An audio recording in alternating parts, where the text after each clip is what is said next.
بسم الله الرحمن الرحيم.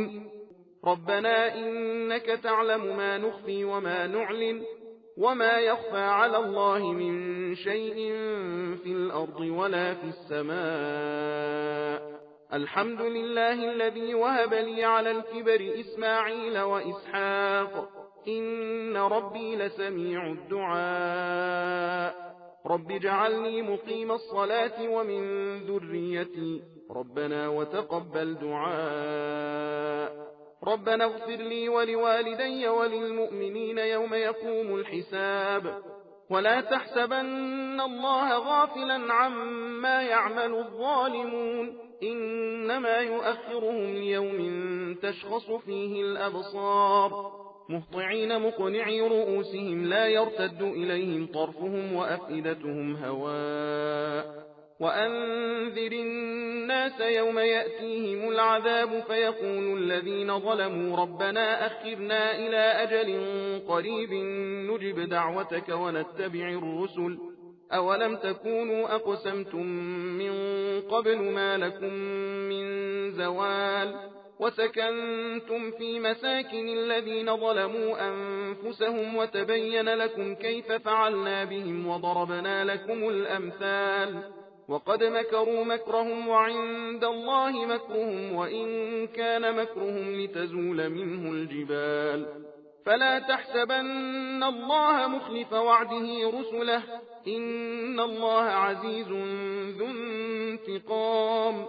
يوم تبدل الأرض غير الأرض والسماوات وبرزوا لله الواحد القهار.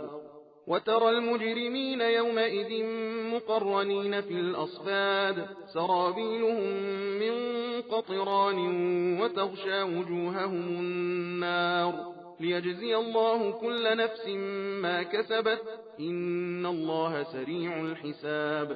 هذا بلاغ للناس ولينذروا به وليعلموا أنما هو إله واحد وليذكر أولو الألباب. اے ہمارے پالنے والے، جو کچھ ہم چھپاتے ہیں اور جو کچھ ظاہر کرتے ہیں تو سب سے خوب واقف ہے، اور خدا سے تو کوئی چیز چھپی نہیں، نہ زمین میں اور نہ آسمان میں۔ اس خدا کا لاکھ لاکھ شکر ہے جس نے مجھے بڑھاپا آنے پر اسماعیل و اسحاق علیہ السلام سے 2 فرزند عطا کیے۔ اس میں شک نہیں کہ میرا پروردگار دعا کا سننے والا ہے۔ اے میرے پالنے والے، مجھے اور میری اولاد کو بھی نماز کا پابند بنا دے، اور اے میرے پالنے والے میری دعا قبول فرما۔ اے ہمارے پالنے والے، جس دن اعمال کا حساب ہونے لگے مجھ کو اور میرے ماں باپ اور سارے ایمانداروں کو تو بخش دے، اور جو کچھ یہ ظالم کفار مکہ کیا کرتے ہیں اس سے خدا کو غافل نہ سمجھنا، اور ان پر فوراً عذاب نہ کرنے کی صرف یہ وجہ ہے کہ اس دن تک کی مہلت دیتا ہے جس دن لوگوں کی آنکھوں کے ڈھیلے خوف کے مارے پتھرا جائیں گے اور اپنے اپنے سر اٹھائے بھاگے چلے جا رہے ہیں۔ ٹکٹکی بندھی ہے،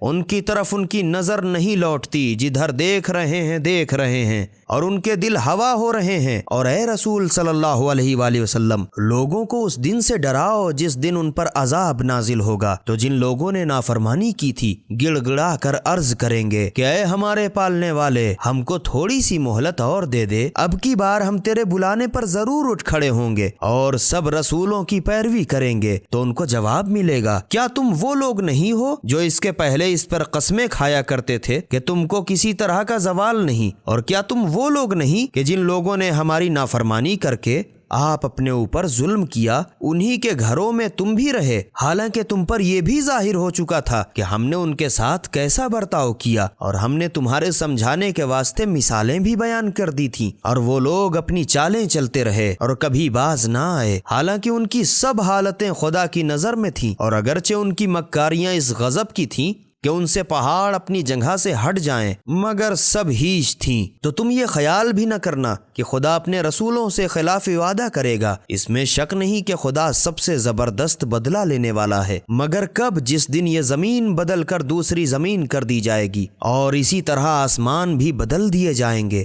اور سب لوگ یکتا قہار خدا کے روبرو اپنی اپنی جگہ سے نکل کھڑے ہوں گے، اور تم اس دن گنہگاروں کو دیکھو گے کہ زنجیروں میں جکڑے ہوئے ہوں گے، ان کے بدن کے کپڑے قطران کے ہوں گے اور ان کے چہروں کو آگ ہر طرف سے ڈھانکے ہوگی، تاکہ خدا ہر شخص کو اس کے کیے کا بدلہ دے، اچھا تو اچھا، برا تو برا۔ بے شک خدا بہت جلد حساب لینے والا ہے۔ یہ قرآن لوگوں کے لیے ایک قسم کی اطلاع ہے تاکہ لوگ اس کے ذریعے سے عذاب خدا سے ڈرائے جائیں، اور تاکہ یہ بھی یقین جان لیں کہ بس وہی خدا ایک معبود ہے، تاکہ جو لوگ عقل والے ہیں نصیحت و عبرت حاصل کریں۔